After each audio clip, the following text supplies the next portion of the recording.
स्वागत है आपका इस बुलेटिन में। मैं हूं आपके साथ मेनका चौधरी। कोरोना महामारी के दौरान यूपी में योगी सरकार ने कई बड़े फैसले लिए हैं। इसी बीच योगी सरकार का रोजगार को लेकर एक फैसला प्रदेश के लिए मास्टर स्ट्रोक साबित होने वाला है। देखिए ये रिपोर्ट।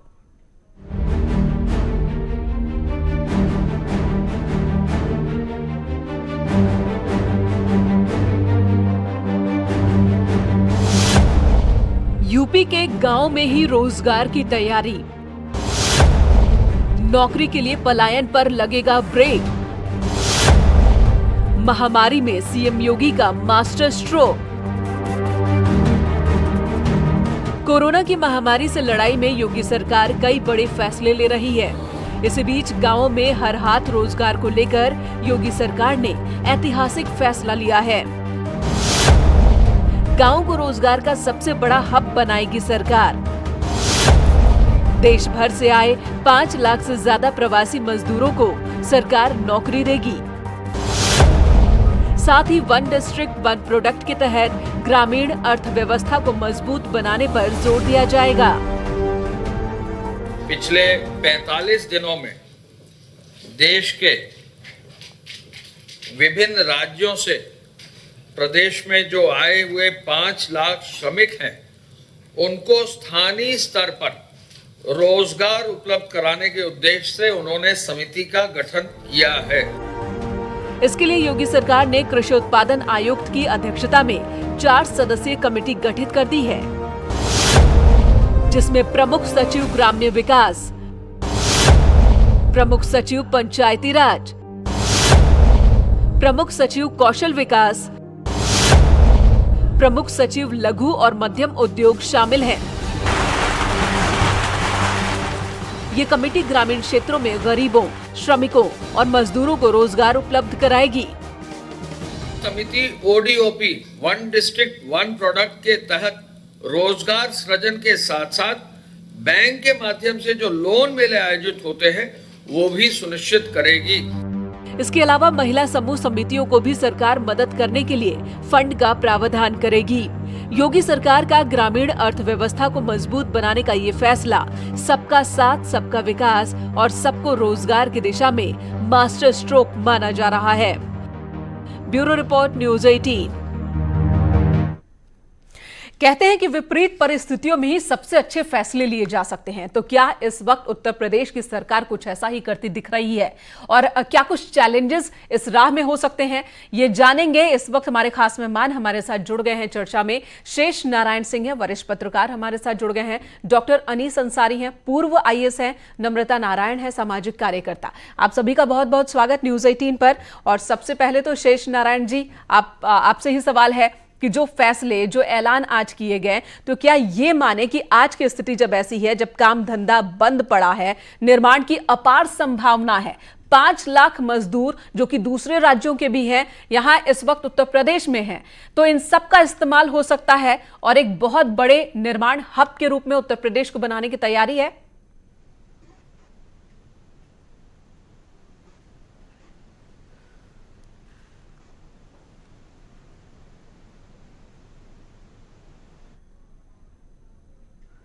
जी, आप तक आवाज पहुंच रही है? चलिए शेष नारायण जी के पास चलेंगे। इस वक्त हमारे साथ डॉक्टर अनीस अंसारी भी हैं, पूर्व आईएएस है। नम्रता नारायण है, सामाजिक कार्यकर्ता हैं। डॉक्टर अनीस अंसारी, आपको किस तरह के चैलेंजेस दिख रहे हैं जो आज बात सरकार की ओर से कही गई है, उत्तर प्रदेश सरकार की ओर से? क्या क्या चैलेंजेस आप देख पा रहे हैं? ये जो फैसला किया है उत्तर प्रदेश सरकार ने कि जो हमारे यहाँ प्रवासी मजदूर आ गए हैं, जिसका अंदाज़ा तकरीबन 5 लाख का बताया गया है, उनको गांव में काम दिया जाएगा, ये बहुत अच्छा फैसला है।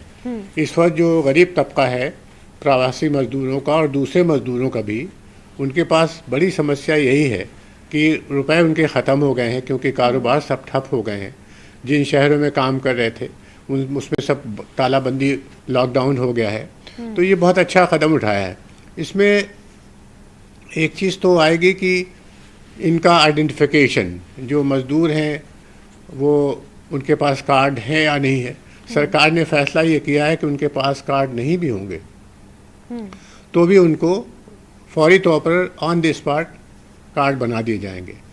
मुझे लगता है कि इस मौके का फ़ायदा उठाते हुए सरकार को एक पोर्टेबिलिटी ऑफ कार्ड का तस्वुर इस वक्त ला देना चाहिए। जैसे अगर आपके पास गाड़ी है तो उसका नंबर पोर्टेबल हो गया है, मोबाइल नंबर पोर्टेबल हो गया, ऐसे इनके जो मनरेगा के कार्ड है इसको भी पोर्टेबल कर देना चाहिए। हिंदुस्तान में मान ले बिहार का कोई आदमी या यूपी का कहीं का झांसी का आदमी और किसी और सूबे में है तो वहाँ उस कार्ड को वैलिड माना जाना चाहिए। इस वक्त इमरजेंसी की हालत है और भारत सरकार को चाहिए कुछ कि ऐसा दिख भी रहा है जो बात सरकार की ओर से कही जा रही है कि पिछले 45 दिनों में जितने मजदूर आए हैं, प्रवासी मजदूर, उन सबको काम देने की योजना इस वक्त सरकार बना रही है। तो ऐसा लग भी रहा है कि कुछ ना कुछ रास्ता इस दिशा में भी उठाए जाएंगे। नम्रता नारायण जी, आपके पास आऊंगी। नम्रता नारायण जी के पास चलती हूँ।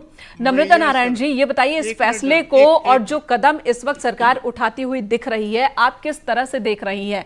जब पूरी दुनिया में हाहाकार मचा है, कोरोना के खिलाफ लड़ाई उत्तर प्रदेश में भी लड़ी जा रही है और इसी बीच इस लड़ाई के बाद निर्माण किस तरीके से हो सकेगा, प्रोडक्शन का हब किस तरीके से उत्तर प्रदेश को बनाया जा सकेगा, एक मजबूत स्थिति में कैसे प्रदेश को लाया जा सकेगा, इस पर भी काम शुरू कर दिया गया है।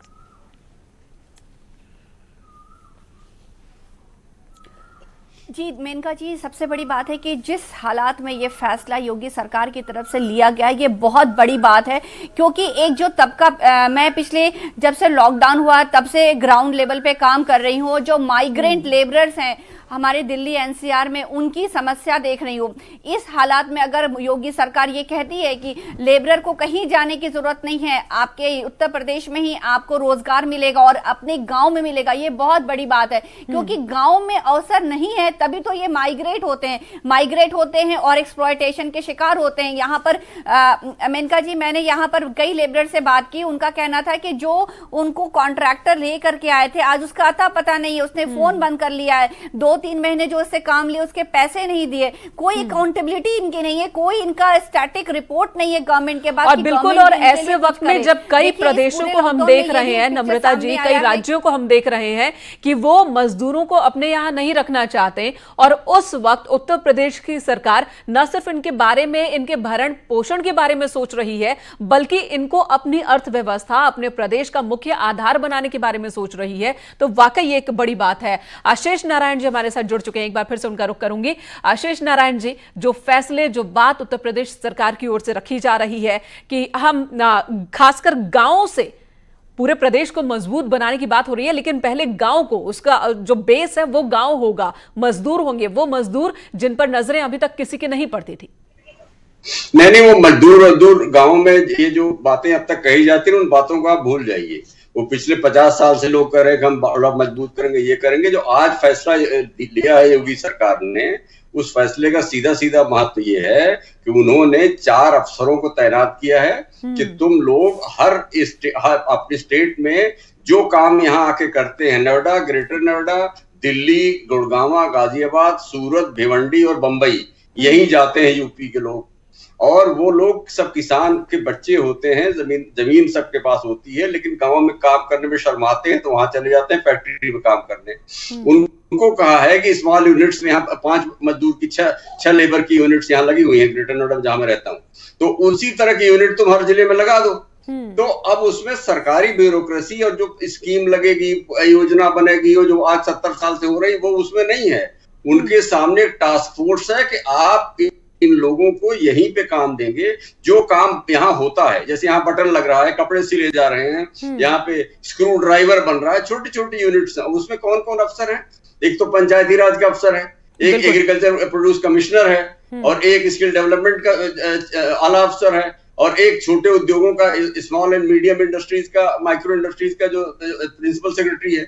इन चारों अफसरों को हम लोग 1990 से जानते हैं, जब लोग सब मजिस्ट्रेट और ये मतलब सर्विस में जब आए थे लोग, 88-87 बैच के सारे हैं, और जो यूपी को कवर करता है वो इन सबको जानता है। ये सब डिलीवर करने के सब मास्टर हैं। और योगी ने इनको ये कहा है कि जो पॉलिसी बनेगी, नीति बनेगी, सिफारिश होगी, वो सब कुछ नहीं उसमें। सीधा है कि भैया तुम ये इन लोगों को वहां दोबारा हम उस बेइज्जत होने नहीं भेजेंगे, इनको जो काम वहां करते थे वही काम यहाँ कराओ। और इन सब की इतनी हैसियत है कि ये देश के उद्योगपतियों से अगर ये बात करेंगे कि भाई हम तुम्हारा सबसे बड़ी यूपी में क्यों इंडस्ट्री नहीं लगती, लॉ एंड ऑर्डर, ये नेता टाइप जो लोग होते हैं, इनके जो चेला होते हैं, ये सारे लोग वसूली करने पहुंच जाते हैं। यहाँ ग्रेटर नोएडा में रोज होता ही है।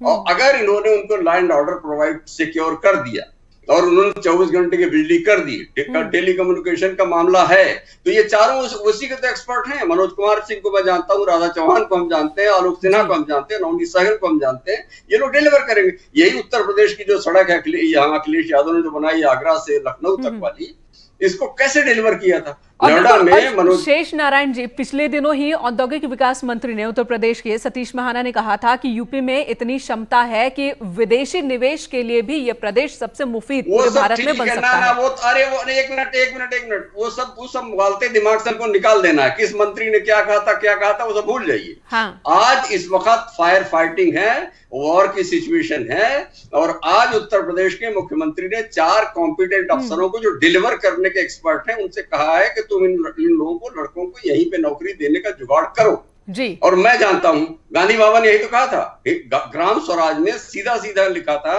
कि गांव को विकास की यूनिट बनाओ, और यूनिटी नहीं बना पाई। सरकारी नीतियां ऐसी थी कि हैवी इंडस्ट्री लगती नहीं, वहां लोग जाके वहां ठोकर खाते रहे। दिल्ली में लेबर चौक पे जिसने देखा है, मतलब मैं बहुत ईमानदारी की बात कर रहा हूं, आके देखिए सुबह 7-6 बजे से बच्चे आके खड़े हो जाते हैं और 11-12 बजे जब उनको काम नहीं मिलता तो रोते हुए घर जाते हैं। वापस घर कहाँ तो जाएगा? आप मान रहे हैं कि वो परिस्थिति बदल जाएगी, इतनी क्षमता इन चारों अधिकारियों में है, और अब सीएम ने साफ साफ कह दिया है कि ऐसा ही काम होना चाहिए। तो होगा कि जो लोग दिल्ली और दूसरे राज्यों में जाकर ठोकरे खाते और वहां लाठी डंडा खाते, उन लोगों को अब अपने प्रदेश में ही, उत्तर प्रदेश में ही नौकरी मिलेगी, रोजगार मिलेगा, उन्हें कहीं जाना नहीं होगा। 1 डिस्ट्रिक्ट 1 प्रोडक्ट, इस स्कीम की बात और चर्चा बार बार सीएम योगी आदित्यनाथ करते हैं।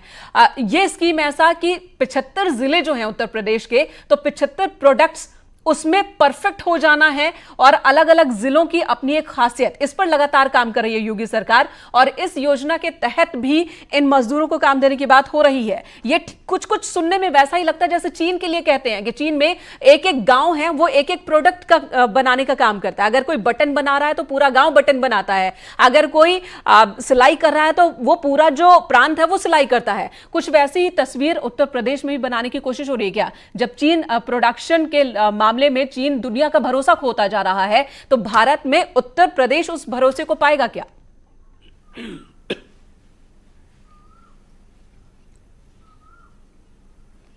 शेष नारायण जी। नहीं, मैं यही तो एग्जैक्टली कह रहा हूं कि जो इंडस्ट्रीज वहां लगी हुई हैं सूरत में, बंबई में, और चलो सूरत तो स्पेशलाइज्ड है, नोएडा, ग्रेटर नोएडा में कौन सी स्पेशलाइज्ड इंडस्ट्री लगी है भाई? यहाँ पे जो चीज बनती है वो कहीं भी ट्रांसपोर्ट हो सकती है, जा सकती है, और इसका ये संभव है। और दूसरा, सरकारी स्कीम लगेगी, वहां पे बाबू बैठेगा, जिला उद्योग अधिकारी बैठेगा, फिर वहां जाएंगे क्लर्क से ही हाथ पांव जोड़ेगा उद्योगपति, वो नहीं है। आज मैं देखो, लेट्स टॉक प्रैक्टिकल। आज बाबा योगी ने, जो लोग सड़क पे जा रहे थे, बड़ा सरकारी स्कीम दिल्ली से जा रही थी, साहब इनको रोक लो, ये बड़ा कोरोना फैलाएंगे ना, कुछ नहीं। उन्होंने बस पे बैठाया और सबके गांव में ले जाकर पहुंचा दिया, प्राइमरी स्कूलों में क्वारंटाइन कर दिया, 14 दिन बाद सब अपने घरों में। तो वो जो डिटर्मिनेशन है कि पॉलिसी को थोड़ा सा ओवरलुक करने की जो टेंडेंसी है, देखिए इमरजेंसी सिचुएशन में आप डिलीवर करते हैं, और हर चीज की policy, small industry, minor industry. एक एग्जांपल देता हूं मैं आपको, बहुत सीधा। पंचायत राज का सेक्रेटरी है मनोज कुमार सिंह, स्मॉल इंडस्ट्रीज के सेक्रेटरी है नवनीत सहगल, और स्किल डेवलपमेंट की राधा चौहान है, और एग्रीकल्चर प्रोड्यूस कमिश्नर है।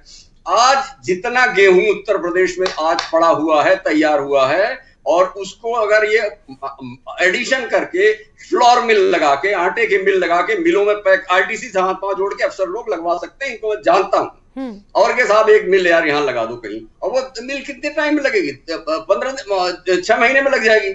और वो मिलों का वो लोग आटा पूरी दुनिया में बेचेंगे। एक्सपोर्ट की इजाजत दो, एग्रीकल्चर रिलेटेड आप इन अधिकारियों में इतना भरोसा जता रहे हैं। शेष नारायण जी, हमारे सहयोगी अजीत सिंह हमारे साथ जुड़े हैं। अजीत, उस मीटिंग में मौजूद थे जब सीएम योगी आदित्यनाथ अधिकारियों को निर्देश दे रहे थे इस बारे में। अजीत, बताइए जरा उस मीटिंग की अंदर की बातें, क्या कुछ कहा, किस तरह का रोड मैप तैयार किया गया है?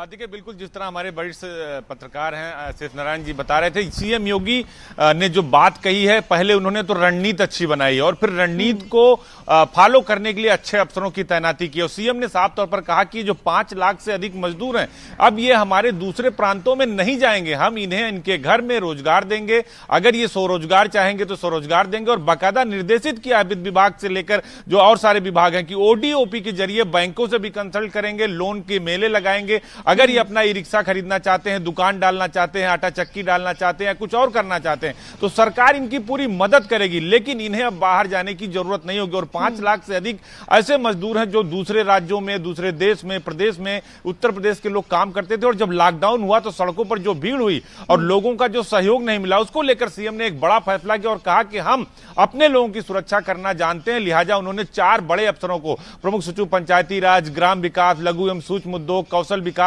जिस तरह शेष नारायण जी बता रहे थे कि रोड मैप आपने जो तैयार किया उसको इंप्लीमेंट, अगर आपकी टीम अच्छी है, क्योंकि टीम 11 जो बड़ी चुनौती यही होती है, उन्होंने काम करके दिखाया है उत्तर प्रदेश में इस लॉकडाउन के दौरान। बिल्कुल अजीत, आते हैं आपके पास। सबसे बड़ी चुनौती यही होती है कि जो योजना बनाई जा रही है, जो रोड मैप तैयार किया जा रहा है, वो जमीन पर एज इट इज उतर सके। और इन अधिकारियों पर भरोसा सीएम ने जताया है। नम्रता, आप कुछ कहना चाह रही थी। आप लगातार मजदूरों के बीच काम कर रही हैं, सड़क पर इस लॉकडाउन के दौरान भी लोगों के बीच जा रही हैं। क्या समस्याएं इन मजदूरों के सामने हैं? किन बातों का ख्याल सरकार को रखना चाहिए, अधिकारियों को रखना चाहिए जब इनका इस्तेमाल हो रहा हो?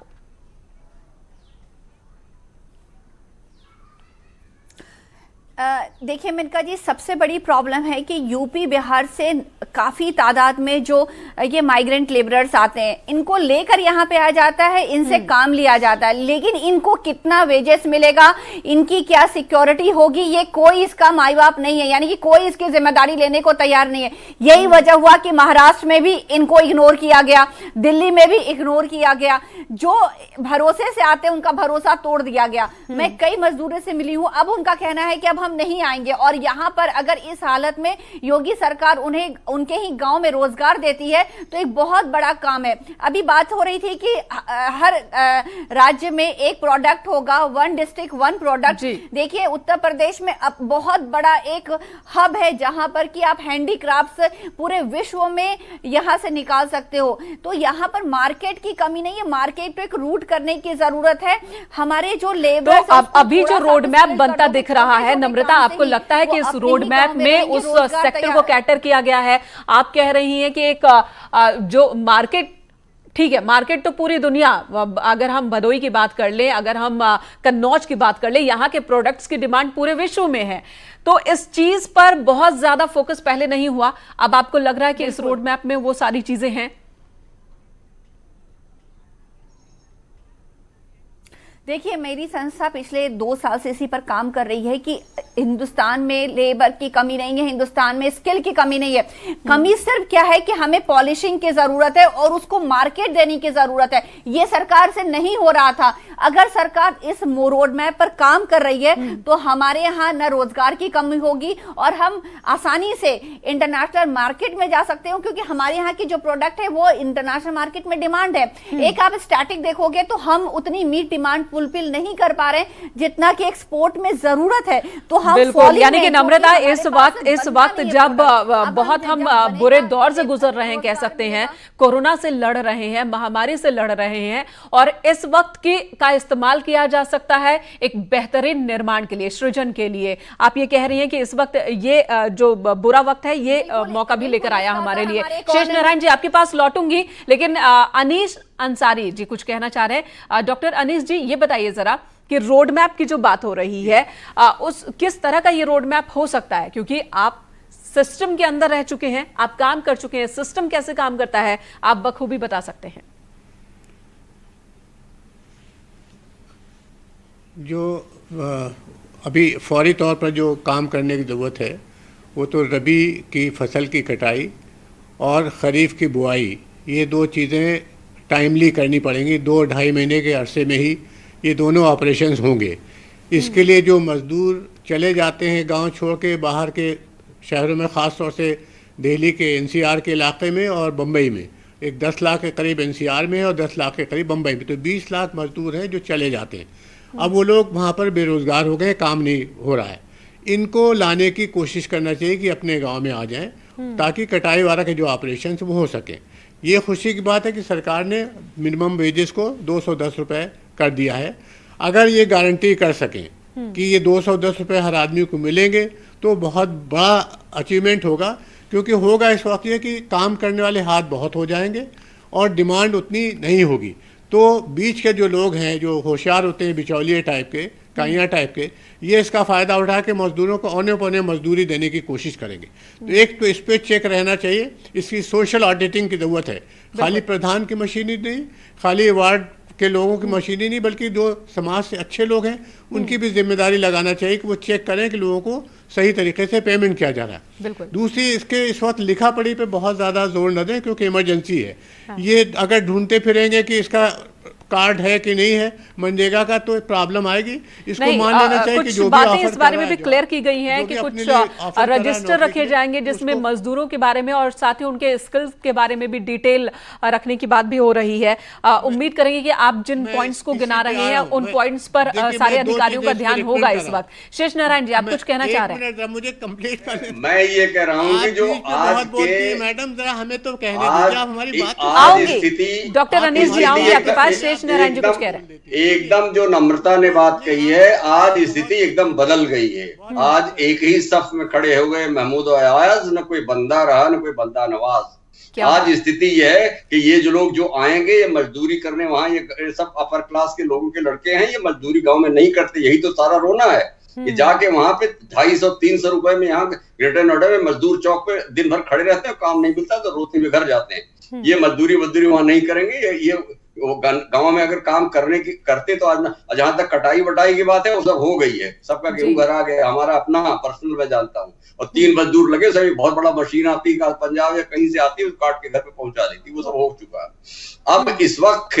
सीन ये है कि इनको आगे वहां जाने की नौबत ना आवे, उसकी तैयारी करना है। और उसकी तैयारी में जो इंडस्ट्री जहां जाके ठोकर खाते हैं वहां पे ये जो स्टैंडर्ड प्रोसीजर्स हैं वो सब नहीं है। नई यूनिट्स लगाने की बात सीधे कही, एक एग्जाम्पल देके बात खत्म कर देता। और दूसरा, पूरी दुनिया में तबाही आई हुई है इस वक्त, फूड की शॉर्टेज पूरी दुनिया में होने जा रहा है। यूरोप की एक महीने से बंद है, अमेरिका की इकोनॉमी तबाह हो चुकी है। तो वो हर सबको हमारे यहाँ से जो हम आज कहते हैं सरसों है, सरसों आई है। और दूसरा एक बात इनको ये भी करनी पड़ेगी, जो सांड तमाम खोल दिए गए हैं, जो नीलगांव तमाम खुली हुई है, उनका बंदोबस्त करना पड़ेगा इन अफसरों को कि भैया खेती में पैदा करें। और आज एक एग्जाम्पल लो, पंचायत का एक खाली जमीन पड़ी, हर गांव में होती है गांव समाज की जमीन, पंचायत राज का जो प्रिंसिपल सेक्रेटरी है कहेगा ये जमीन दो, और उस जमीन पर एक तेल की मिल लगा दी गई, सरसों के तेल की।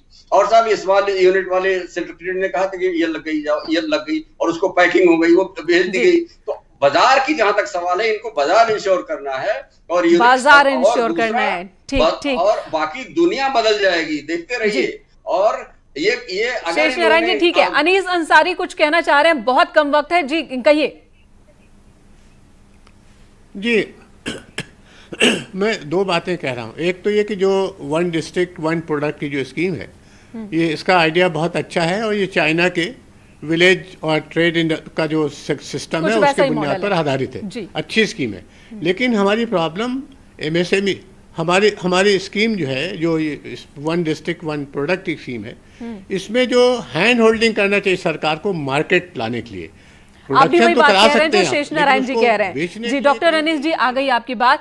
माफ कीजिएगा, वक्त बहुत कम अब रह गया तो इस वजह से बात बीच में काटनी पड़ी, लेकिन आपकी बात आ गई कि मार्केट इंश्योर करना भी जरूरी है, सही रोड मैप होना चाहिए ताकि जो यहाँ पर नियत दिख रही है, जो ऐलान किए गए हैं, वो सही तरीके से जमीन पर उतर सके, मजदूरों को भी लाभ हो और प्रदेश भी एक मजबूत अर्थव्यवस्था का मजबूत केंद्र के रूप में उभर सके भारत में। धन्यवाद शेष नारायण जी आपका। डॉक्टर अनीस अंसारी, नम्रता शुक्रिया। नारायण, आपका भी बहुत बहुत शुक्रिया और अजीत, आपका भी धन्यवाद पूरी जानकारी हम तक पहुंचाने के लिए, पूरी बातचीत के लिए। इस वक्त बुलेटिन में इतना ही। एक ब्रेक के बाद भी खबरों का सिलसिला जारी है।